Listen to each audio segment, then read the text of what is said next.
Bonjour à tous et bienvenue pour ce nouveau test. Aujourd'hui, ça va être un test qui va sortir beaucoup moins en retard que beaucoup d'autres tests de casques ou d'autres choses par rapport aux autres, et je suis assez content. Et d'ailleurs, je remercie tout de suite pour commencer parce que c'est le premier partenariat et j'espère que ça continuera. Et c'est un grand plaisir et c'est une très bonne chance parce que du coup, je pense que je l'aurais pas eu tout de suite. Puisque c'est un partenariat, vous l'aurez vu, avec Son Vidéo, donc c'est l'un des plus gros sites de vente de produits audiophiles, audio même notamment, mais audiophiles et même quand même cinéma, globalement, pour ceux qui ne connaissent pas. C'est aussi eux qui, entre autres, organisent, ou en tout cas sponsorisent, le Paris Audio Vidéo Show. Je vous invite à y aller, ça se passe en octobre, on en reparlera probablement à ce moment-là, qui m'a d'ailleurs permis de tester cette nouvelle marque qui sort en France, la marque Dibi. Dibi est une marque française qui est constituée, en fait, c'est deux personnes qui ont plein de marques, qui ont décidé de lancer une nouvelle marque, qui est une marque de casque. Ils ont voulu se faire plaisir, apparemment. Donc ils ont injecté beaucoup d'argent, et ça se voit au niveau du marketing qu'ils font, ça se voit au niveau un petit peu du lancement qu'ils ont fait quand même, parce qu'ils sont quand même allés à Las Vegas, au Paris Audio Video Show, puisque français forcément, mais à Las Vegas quand même, hein, au salon au Consumer Show, ce qui fait que c'est quand même assez impressionnant. Ça veut dire quand même que ils ont beaucoup d'argent, et vu qu'il y a MMK Celebrity, j'ai l'impression que c'est quand même un gros truc derrière. Mais ce qui fait qu'ils sortent donc sur le marché un casque à réduction de bruit active, qui est vendu 280 €. Vous avez le lien dans la description, spécial son vidéo, n'hésitez pas à y aller, ce sera toujours plaisant, et ça montre que vous avez de l'intérêt. Et ce qui fait que, du coup, donc merci d'ailleurs à son vidéo, encore une fois, pour le test, qui me permet de l'avoir rapidement, de tester ce casque, donc qui est fraîchement sorti, de cette marque qui sort un peu de nulle part, entre guillemets, et qui vient un petit peu s'annoncer face à de la concurrence très très forte, hein. Entre Sony, Bose, Sennheiser, on a du One More moins cher, mais on a du One More quand même. On a, assez connu dans le moins cher aussi, Anker avec sa filiale Soundcore. On a vraiment beaucoup de choix. On a Skullcandy qui fait quand même maintenant aujourd'hui des très bons casques. On a vraiment beaucoup de concurrence, et je ne parle que de ceux qui viennent en tête, mais par exemple même le JBL que j'ai testé la semaine dernière, on a Yamaha, on a Philips, enfin on en a plein, vous l'aurez compris. Ici, c'est une marque qui doit totalement se construire, basée sur rien, qui n'a aucun historique, et donc qui va jouer beaucoup du côté commercial, et comme je vous l'ai dit, ça se voit, ils sont sur tous les réseaux sociaux, ils sont très actifs, ils ont fait des partenariats avec divers mannequins, j'imagine, ce genre de choses, que vous pouvez voir encore une fois, et surtout, un casque qui est relativement complet. Ce qui est bien, c'est qu'il y a une application qui est dédiée, on a des drivers de bonne qualité pour le prix auquel c'est vendu, et on a un design déjà qui est quand même déjà relativement fort, hein. Il y a quand même une identité qui est à part de la concurrence, et en plus de ça, avec une petite proposition supplémentaire pour le côté design mode, avec ce côté un peu à la Apple, des coussinets qui sont magnétiques. On va en parler dans ce test, c'est un test qui est assez intéressant, je suis très content de pouvoir le tester, j'avais pu le découvrir au Paris Audio Video Show, et là du coup j'ai vraiment l'occasion de le tester assez rapidement après sa sortie, et je vais vous dire ce que j'en pense, notamment sur la partie sonore. Vous le savez, je suis exigeant là-dessus.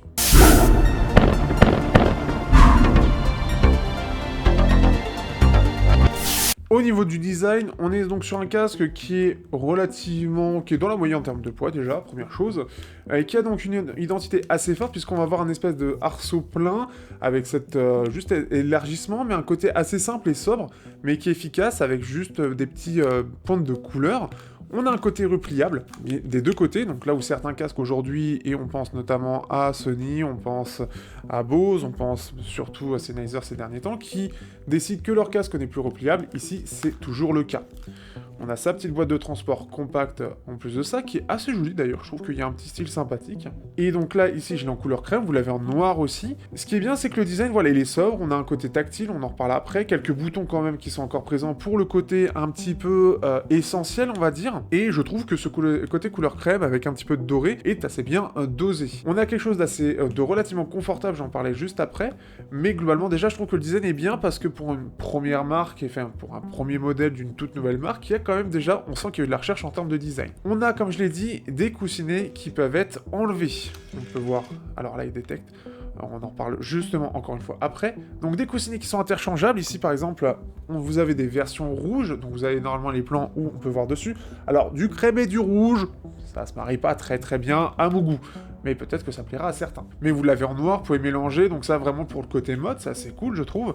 Ce qui pourrait être bien de voir, c'est par la suite si il développe peut-être d'autres types de coussinets pour justement, et comme par exemple la marque Aïe Aïe Aïe Aïe, qui développe des coussinets de différents types et qui permet d'avoir donc différentes signatures sonores. C'est très intelligent de faire ça, et ce qui fait que ça peut ouvrir aussi la porte, et à espérer s'il y a un succès, à d'autres marques qui justement permettront ce type de choses pour avoir soit quelque chose de plus confortable, ou avoir un son peut-être plus chaleureux, plus ouvert, avec moins de basse côté tissu, pour le côté sport, ce genre de choses. Ça c'est vraiment quelque chose de très positif. Au niveau de l'ergonomie, on en reparlera sur les commandes, mais c'est pas mal fait, la partie tactile est bonne, et surtout les boutons sont plutôt bien accessibles, c'est assez logique, j'ai vu des casques qui étaient moins bien foutus. Les petits trucs de micro sont assez design aussi, là où c'est pas forcément design, par exemple JBL c'est quand même moins design, ici ça reste assez léger, mais ça a un impact, on en parle sur la partie d'après pour la partie ANC. On a du jack 2.5, alors pourquoi du 2.5 c'est toujours une question que je me pose, et globalement c'est pas mal. On a quand même des bruits, vous l'entendez peut-être pendant que je parle et que je le manipule. Donc voilà, donc ça c'est les petites choses.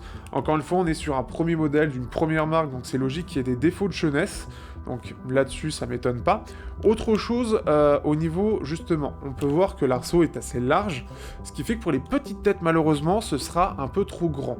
Donc ça tombera un peu trop, et c'est un peu dommage. Par exemple, sur ma copine, c'est vraiment trop bas. Sur un de mes collègues aussi, qui n'a pas une très grande tête, ça tombe un peu trop, ce qui fait que c'est pas très confortable pour lui.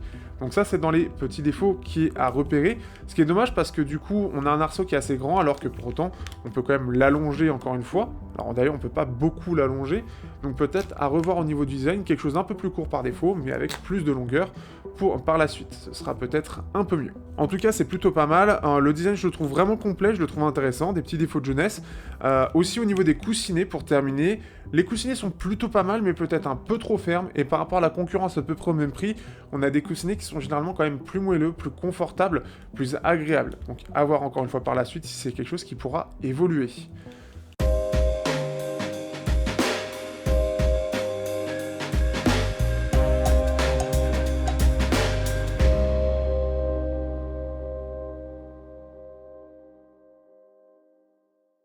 On va parler maintenant de tout ce qui est fonction, on va parler de l'ANC, on va parler de l'autonomie dans cette partie-là. Ce qui fait que déjà, première chose, donc comme j'ai dit, on a une fonction partie magnétique, je vais m'étendre un petit peu, pour changer de coussinet, donc on a vraiment quelque chose qui est à la Apple, et c'est assez pratique à enlever, donc là on a vraiment un côté user-friendly, donc ce qui fait qu'à remplacer, c'est vraiment pratique. Vous avez déjà des choses à part pour en acheter d'autres, si jamais justement vous voulez prévoir de l'acheter et le garder longtemps, et d'avoir des coussinets de remplacement, si jamais ceux-ci sont, s'abîment relativement vite, par exemple, ou vieillissent mal, ou X raisons, comme plein d'autres casques. Ce qui est très pratique, et ce que j'aime bien dans ce système-là, c'est que par rapport à d'autres casques, où c'est vraiment, il y en a pour lequel c'est pas possible, où c'est très chiant à enlever, ici, on a quelque chose de vraiment très pratique à l'Apple pour le modifier, donc ça, c'est quand même une bonne chose, et pour une première marque, cette idée est tout à fait pertinente face à un marché où seul Apple propose ça, c'est quand même très sympathique à proposer. On va voir, et je vais parler d'un côté un peu négatif, sur certains points et surtout sur certains utilisateurs de smartphones. Pour ceux qui me suivent, vous le connaissez déjà, ça va être par rapport au codec SBC et AAC, non pas pour ce côté un peu trop compressé par rapport à du aptX ou quoi, mais surtout parce que, en soi, ce sont des bons codecs, c'est pas un problème, on peut tout à fait entendre parfaitement les musiques que l'on écoute au casque sans avoir cet effet de compression, sauf pour certains smartphones, notamment chinois, je pense à Vivo, à Oppo, à Xiaomi notamment, c'est les trois premières qui me viennent, mais les filiales qui vont avec sont impactées aussi, et c'est problématique, puisqu'on ne va pas avoir du 320 kbps, en tout cas le débit maximum qui est possible sur un casque, mais on va être limité plus à 192, voire parfois 128 sur certains casques. C'est très problématique puisque on va avoir cet effet de compression, et si vous avez l'habitude d'avoir un casque en aptX, vous aurez cet effet où on entendra un peu moins de détails, où on va avoir un effet de compression qui va se ressentir, ce qui est vraiment dommage.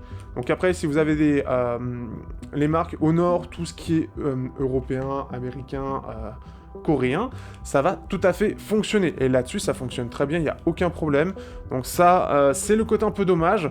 Ça reste encore un premier casque. On verra sur les prochains qui vont sortir, où ils arriveront peut-être à avoir de l'aptX ou du LDAC, ce que je leur souhaite, surtout pour le côté LDAC plus que le aptX, parce qu'on ne s'est pas obligé d'avoir du aptX. Ce qui est bien pour le aptX, c'est qu'au moins ça marche sur tous les smartphones sans problème, c'est dans tous les Android, et c'est un codec qui est fiable et qui n'est pas permis d'être compressé plus. C'est un peu dommage là-dessus.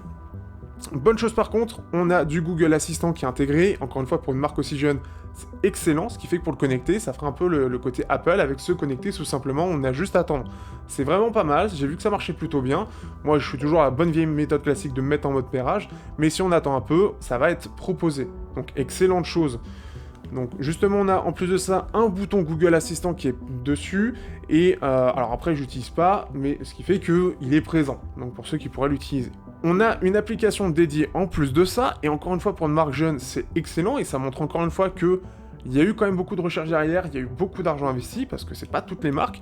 Je pense par exemple à JVC, qui n'a pas d'application pour son casque. Ici, il en a une. Une qui est assez simple mais efficace, une pour la gestion de la lecture tout simplement, comme ce qu'on peut faire sur le casque, le play, pause, etc. On va avoir une égalisation, la gestion de l'ANC ou du mode ambiant, ou tout simplement de switcher entre le pourcentage de batterie, et après ça va être les quelques petites fonctions, donc c'est-à-dire est-ce qu'on veut voir le manuel, ce genre de choses. Une égalisation qui est présente à 5 bandes avec des pré-réglages ou le réglage manuel, ce qui fait que c'est efficace, on a quelques petits réglages, l'assistant vocal, etc. qu'on peut activer ou non.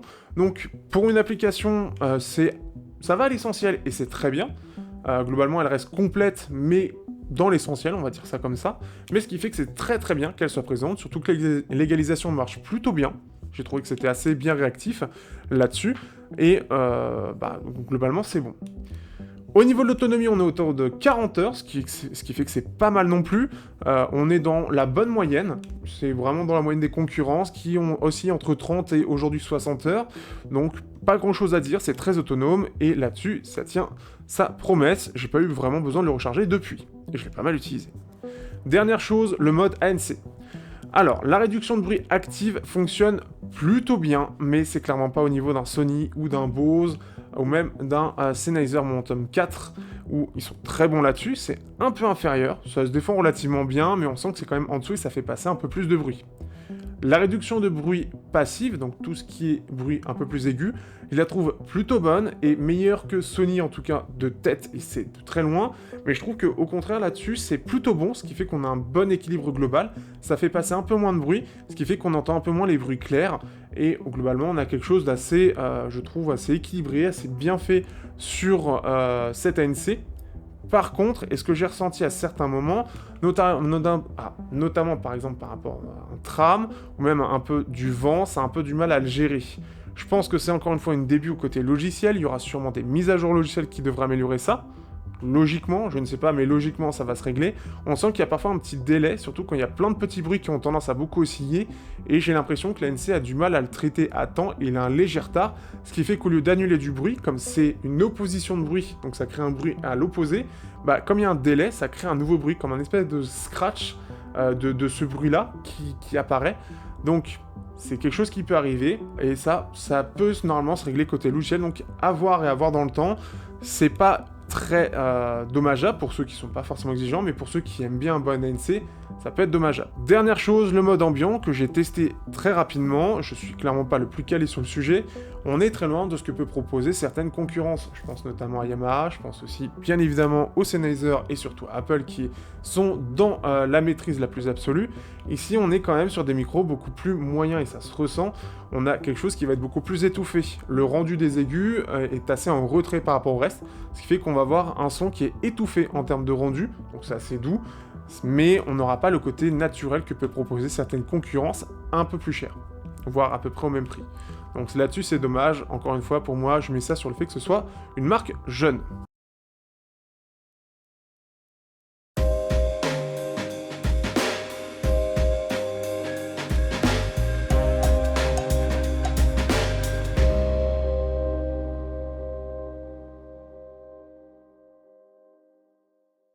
On va parler maintenant de la qualité sonore, vous le savez, je suis assez exigeant là-dessus, et c'est surtout sur cette partie-là que je les attends. c'est pas forcément sur le reste. Au niveau du son, c'est toujours très compliqué puisqu'il faut de l'expérience et surtout il faut des bons ingénieurs derrière pour faire un bon son, une bonne signature sonore. Ici on a des drivers de 40 mm et on a une signature qui m'a étonnamment surprise dans le sens où c'est vraiment équilibré. Vous allez pouvoir le voir avec la courbe, on a une signature qu'on appelle communément une signature en U, c'est-à-dire des sous-basses qui sont mises en avant et des extrêmes aigus qui sont mis en avant. D'ailleurs, petit réglage, vous allez voir que c'est pas exactement les mêmes courbes que vous voyez, parce que je trouve que justement, je me retrouve avec plus le calibrage que j'ai utilisé représente plus le casque, et on m'avait déjà fait remarquer aussi que c'était un peu bizarre au niveau de mes mesures, donc ça va être la nouvelle mesure qui va être prise en général. Au-delà de ça, ce qui fait qu'on a cette signature en U, et c'est une signature qui est très sympathique puisqu'elle permet d'être assez polyvalente. Première chose, donc, pour détailler un petit peu, on a une sous-basse un peu élevée qui n'en fait pas trop, qui est assez entre guillemets physique, on a quelque chose de vibrant, mais je trouve que par rapport à d'autres casques, on ressent un peu plus quand même cette basse. On a une basse qui est assez punchy, qui est plutôt bien détaillée et qui est assez bien maîtrisée. Le rendu des médiums m'a pas mal surpris, dans le bon sens du terme. On a quelque chose qui est assez neutre, comme vous pouvez le voir, assez plat, et qui est, en plus de ça, qui a une vraie bonne présence, puisqu'on va pouvoir mettre pas mal de volume. Comme je le dirai juste après, on n'a pas de gros pics de présence. Qui permet d'avoir des voix qui sont vraiment bien en avant, bien détaillées, assez naturelles, et je trouve que justement, beaucoup de marques ont tendance à mettre un creux pour justement adoucir ces voix, avoir un côté un peu plus chaleureux, et permettre de mettre un peu plus de basse en général.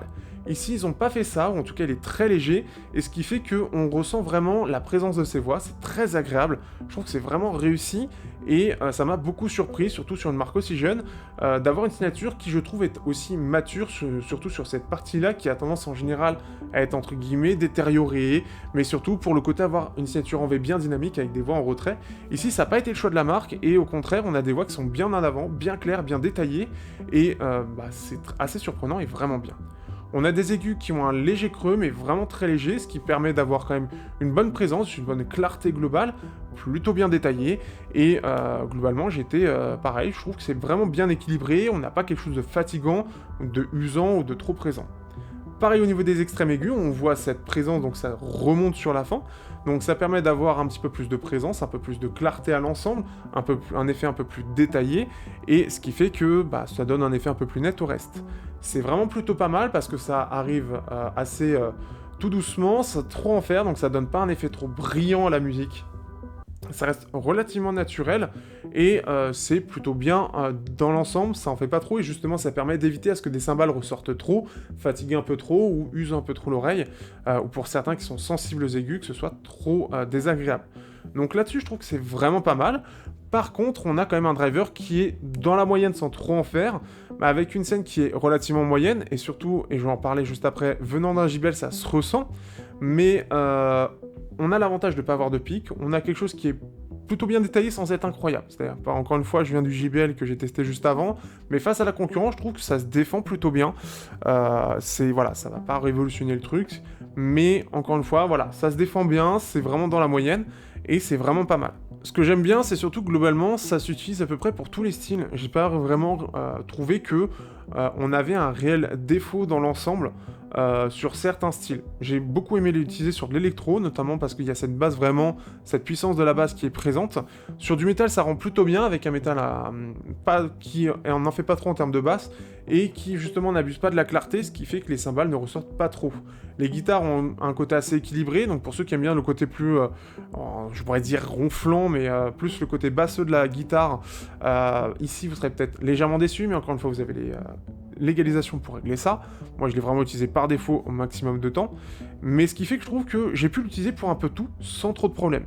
Ce qui m'est ressorti le plus, notamment, après c'est les intras, encore une fois c'est du blabla, mais ça manque un petit peu de détail, ça manque un petit peu de largeur sonore. Dernière chose, si vous voulez un côté un peu plus équilibré naturellement, en mode ANC éteint, on a une basse qui est un peu plus équilibrée. Après encore une fois vous avez l'égalisation pour le gérer, mais dès qu'on active l'ANC on va avoir un peu plus de basse, ce qui est logique puisque ça permet un peu de compenser le bruit environnement, l'environnement qui a tendance un peu à faire en sorte qu'on va moins ressentir les basses au quotidien. Donc c'est assez logique. Mais chez soi, vous pouvez le désactiver, avoir un son assez équilibré, donc vraiment pas mal pour certains styles, pour ne pas que ça abuse des basses. Donc ce qui fait que c'est vraiment sympa, je suis vraiment très très surpris de la qualité sonore, mais surtout on va pouvoir le comparer à la concurrence.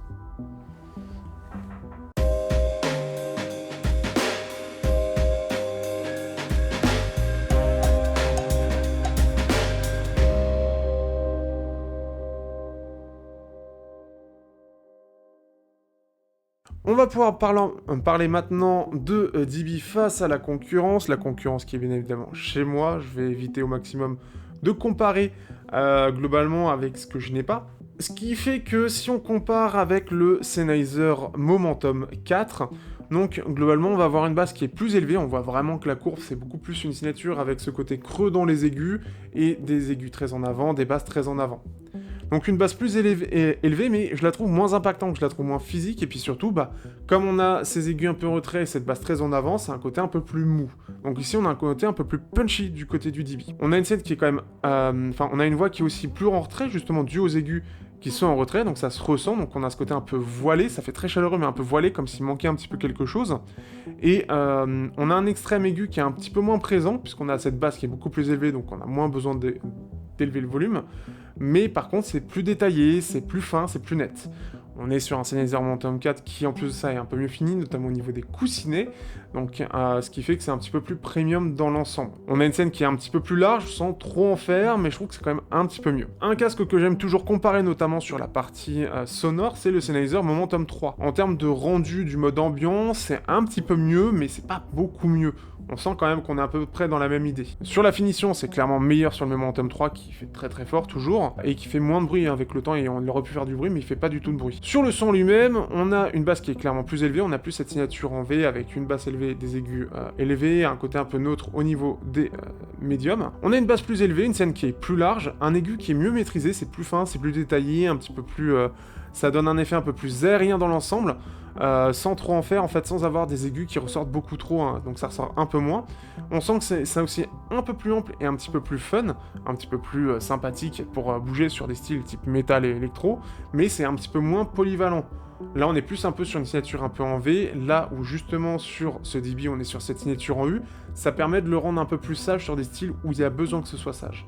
Donc c'est ça qui est intéressant. On va avoir le JBL Tour One M2 que j'ai testé très récemment, et ce qui fait que c'est plutôt une bonne chose de l'avoir testé. On a en termes, pareil encore une fois, en termes de confort, c'est quand même un peu mieux. On a un côté, après c'est un peu mieux, globalement c'est un peu mieux fini, encore une fois on est sur une très grosse marque en comparaison, donc c'est assez logique, on est un petit peu plus cher aussi. Mais ce qu'on va ressentir, c'est que c'est quand même un peu moins sous-basseux, hein, on sent que vraiment, on peut le voir au niveau de la courbe, ça redescend. Mais on sent qu'on a quand même un peu plus de basse. On a une scène qui est un peu plus large, là ça se ressent un peu plus nettement par rapport au Sennheiser. On a quelque chose qui sait vraiment mieux se montrer en termes de largeur. On a une voix qui est plus ample, un peu plus chaleureux, et c'est un petit peu plus en retrait en comparaison. Par contre, globalement, c'est plus détaillé, même au niveau des médiums, ça se ressent. C'est un peu moins clair, parce qu'on sent qu'on a un peu moins d'aigus, mais on a un petit pic qui est présent. Je disais dans le test qu'on ne le ressentait pas. En comparaison, sur le DB, on va ressentir quand on change de casque qu'on a ce petit truc qui permet de mettre en lumière un petit peu plus de détails, sans que ce soit agressif, c'est ce que je disais justement. Mais on ressent en fait, on sent ce petit truc en plus. Globalement, le Tour One il est meilleur, même sur l'ANC d'ailleurs, aussi, où globalement il est vraiment meilleur en tout. Pour terminer, j'ai testé aussi face au JVC HA-S100N. Alors justement, lui il est sans application déjà. On a une signature qui est relativement similaire, mais on a une scène qui est moins large. Et ce qui fait qu'en termes de détails aussi, c'est à peu près la même chose. On est même un petit peu inférieur, je trouve. On a un ANC qui lui par contre est meilleur dans les basses, mais un petit peu moins bon dans les aigus. Il fait passer notamment dans les médiums un peu plus de choses, là où je trouve que, encore une fois, c'est un peu plus équilibré du côté de DB. Je trouve aussi le JVC un peu moins confortable en comparaison. Par contre, sur les petites têtes, ça passe. Globalement, le DB, pour un premier casque à réduction de bruit active sur un marché tenu par des gros acteurs dans l'audio, ce casque n'est pas incroyable, et je vais en parler dans la comparaison, forcément en comparaison, mais il se défend plutôt bien sur beaucoup d'aspects. Il est très équilibré et réussit sur beaucoup de choses. Les défauts qu'on peut y voir sont des défauts logiques de jeunesse, mais à voir, et surtout à voir quand il va pouvoir se défendre à terme face à cette concurrence féroce, et surtout de très bons concurrents, et justement, on va parler de ça dans la conclusion.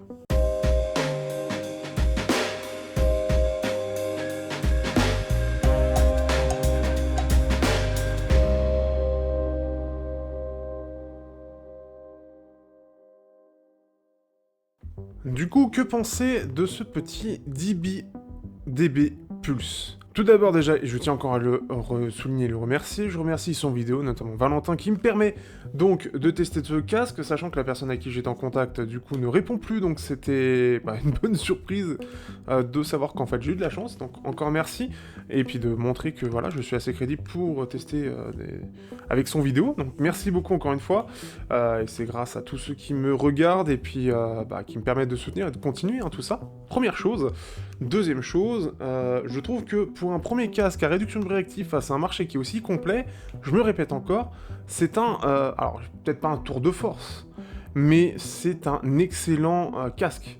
C'est un très très bon casque pour un premier essai, un premier jet. C'est aujourd'hui très dur, il y a quand même beaucoup de choses à prendre en compte, entre l'électronique, les codecs Bluetooth, la réduction de bruit active, le mode ambiant, les drivers lui-même, la signature à faire dessus, l'intégration, le design à créer, toute la marque et toute la communication à faire derrière, même ce petit truc du côté magnétique, ça a l'air con comme ça, mais il y a quand même de l'ingénierie dessus. Ce qui fait que... Et puis même, on a des pavés tactiles, j'en ai pas parlé, mais c'est réactif, c'est plutôt bon, c'est bien pensé. Ce qui fait que, certes, il y a des points qui, face à la concurrence, font pas le figure, et je pense notamment au mode ambiant. Alors moi, je m'en branle complètement, donc c'est pas du tout un sujet. Pour d'autres, ça peut être quelque chose qui est justement quelque chose de rédhibitoire. Je trouve que globalement, c'est quand même vraiment maîtrisé. On a peut-être un petit peu de bruit, voilà, le casque fait un peu de bruit, alors sur la tête, je l'ai pas ressenti, mais en manipulation, je le ressens.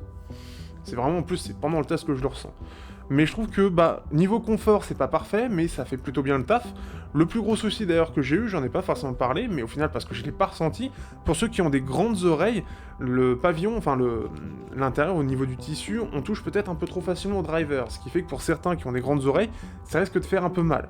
C'est un autre petit défaut, mais c'est à penser quand même. Mais en soi, je trouve qu'il y a un très bon équilibre, et surtout, ce qui m'a le plus surpris, moi qui suis exigeant sur la qualité sonore, autant je trouve le driver pas incroyable, mais ça aurait pu être pire, encore une fois, pour une marque jeune qui mise beaucoup dans la partie commerciale, dans la partie visible, voilà, stats, etc. C'est quand même de l'argent à mettre là-dedans. Ici, ce qui est bien, c'est qu'on a une bonne signature, on a un driver qui est plutôt de bonne facture, peut-être légèrement inférieur à la concurrence, peut-être soit en termes de réglage ou quoi, mais je trouve que pour un premier jet, c'est très très encourageant. Je trouve que c'est vraiment très encourageant. Il y a vraiment de très très bonnes choses, et une version 2 va pouvoir gommer beaucoup de défauts, et je pense que même peut-être au niveau de la gestion de la réduction de bruit active, et notamment du mode ambiant, il y aura sûrement des correctifs. Je suis pas au courant de ce qui se passe, mais on aura sûrement des correctifs, comme je l'ai dit, les petits défauts d'algorithme de l'ANC, ça peut être réglé relativement facilement, mais ça peut être réglé de façon logicielle, ou en tout cas un peu gommé. On a quand même quelque chose qui est globalement propre, on a une bonne idée côté mode pour justement cette partie-là, à voir si ce sera gardé par la suite, mais je pense que c'est quelque chose qui est intéressant, surtout si DB compte proposer, et je l'espère surtout pour le côté audio, d'autres types de tissus pour donner d'autres signatures. C'est quelque chose qui peut être très intéressant, que je trouve très pertinent, et qui pourrait avoir peut-être un certain succès. C'est sur ce quelque chose de différenciant que seul Apple propose, et que aucun autre concurrent propose. Donc oui, je trouve que c'est un grand oui, dans le sens où c'est clairement pas le meilleur, mais par exemple, le JBL, qui est clairement meilleur sur tous les points, me plaît moins, et je préfère beaucoup plus écouter de la musique. Je l'ai même écouté en ayant eu un laps de temps plus limité. Ce casque, j'ai préféré l'écouter par rapport au JBL. C'est un truc con, mais c'est pas parce que techniquement ce sera meilleur que ça vous plaira plus. C'est quelque chose que j'essaie de vous apprendre sur ces tests, et ce casque en est la preuve. C'est un casque avec lequel j'ai eu beaucoup de plaisir à écouter de la musique, et plein de musiques différentes. J'en écoute de différentes sortes, je me suis beaucoup élargi en termes de style, et ce qui est bien, c'est qu'il fonctionne pour tout. Donc j'ai eu un vrai plaisir à l'utiliser, de par le rendu de la basse, de par le côté relativement doux au niveau des extrêmes aigus, de par l'ensemble. Je trouve que c'est vraiment un bon casque, qui a des petits défauts, mais qui vraiment vaut la peine, en vaut le détour. Donc voilà, c'est un peu ce que j'ai à dire, en tout cas sur ce casque. J'espère que ce test vous aura plu. Encore une fois, n'hésitez pas, vous avez le lien dans la description pour ceux qui seraient intéressés là-dessus. Si jamais vous avez d'autres choix de coussinets qui sont présents, donc de différentes couleurs.